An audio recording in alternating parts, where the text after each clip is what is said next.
Kathleen Wynne shattered the glass ceiling when she won the Liberal leadership last year.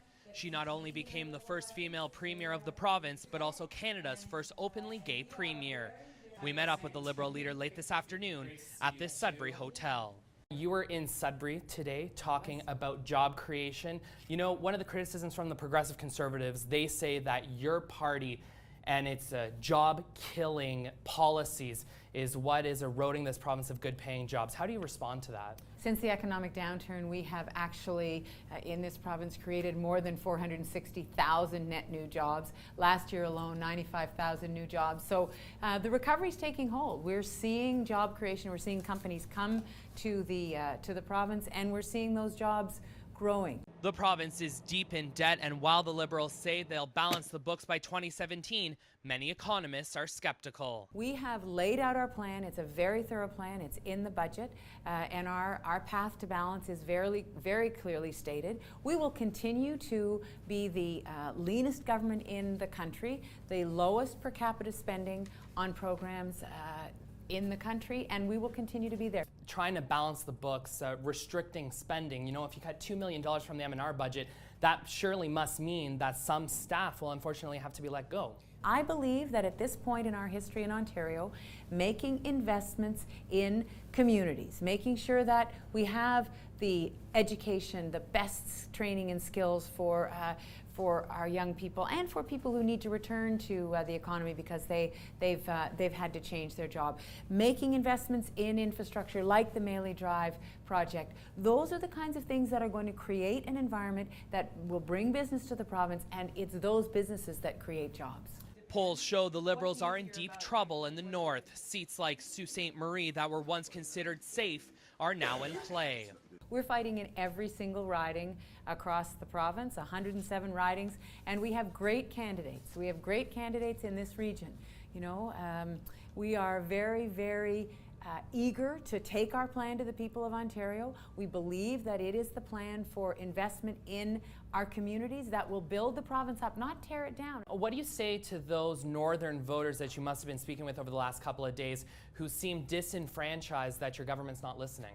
We've learned from them. I have learned from them. I've been to the North many, many times, whether it was as Minister of Education or Minister of Municipal Affairs and Housing or Transportation or Aboriginal Affairs. I have traveled to every corner of the North, and I have heard from people what their concerns are. The Liberals have been taking every opportunity to attack Tim Hudak and the PC platform during the campaign.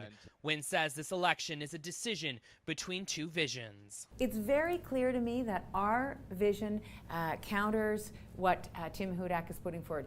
Andrea Horwath doesn't know why she plunged us into this election. She doesn't know why, and she can't explain why she didn't support our budget. Tim Hudak wins a plurality of seats, but it's only a few more than your party. Would you look to working with the NDP to form a coalition government? I am not going to preempt the decision of the people of the province.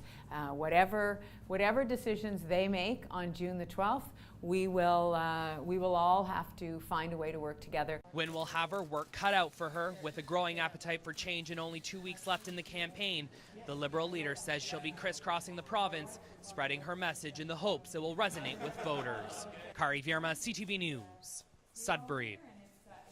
Andrea Horwath says she's fighting for working families, everyday Ontarians who have been squeezed by the ever-increasing cost of living.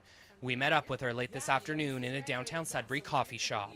The budget that you ended up nixing, many described it as an NDP budget, full of socially progressive policies. So ultimately, what made you decide to pull the plug and plunge us into this election?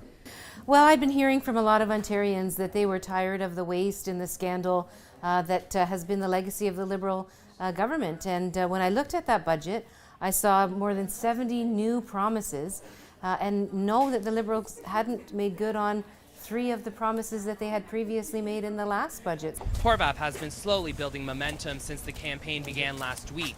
According to an Ipsos Reid poll done for CTV News, she's within striking distance of overtaking the Liberals for second place. The Grits have since launched a new attack ad online, slamming Horwath for plunging Ontarians into a spring election. Andrea Horwath claims to stand up for the real people of Ontario, but here's what she just said no to: Kathleen Wynne says you're not for real. How does it feel to be a subject of the first attack ad of this campaign? Well, I mean, the Liberals will take whatever strategy they think is going to work for them in this campaign. I'm going to stay focused on what the priorities of Ontarians are and bring forward practical ideas that make sense. This election campaign has become quite polarized very quickly. The idea of fiscal restraint from the progressive conservatives and the idea of spending from the Liberals. Where does the NDP fit into the polarized nature of this campaign? I think what New Democrats have been clearly demonstrating to Ontarians is that we want to set priorities that make sense, that reflect Ontarians' priorities and that are achievable and that can make sense. And that's for us the important thing here. With billions in debt and the title of being a have-not province, Ontario is at a crossroads. The province is in quite the financial strains right now. A lot of the policies that you've been putting forward cost a lot of money. The HST one, once everything is said and done, including the debt retirement charge, you said could cost upwards of $600 million. So, how can we afford all this when most policy experts agree the province is broke? Well, there's no doubt that the province is facing a significant deficit, and New Democrats are committed to having that deficit eliminated in the original timeline that we had committed to, 2017-18. But what we also want to do is make sure that we're doing that in a balanced way. So yes, we are taking the HST off of people's hydro bills because we know that our economy is not going to get any better if families are struggling to pay the bills. For Andrea Horwath, some pundits say this is the election of her political career. Are you concerned that a poor showing at the polls this time could jeopardize your role as leader? On June 12th, what I know for sure is that the people will make a decision, and I trust them to make the right decision. I hope that we have a high turnout of voters. I think people are tired of the Liberals, frankly. They're tired of the waste. They're tired of the scandal. After 10 years, the Liberals are quite out of touch. Whether that's the case remains to be seen, but in the meantime, Andrea Horwath continues to crisscross the province in hopes of forming the first NDP government in almost 20 years. Kari Vierimaa, CTV News, Sudbury.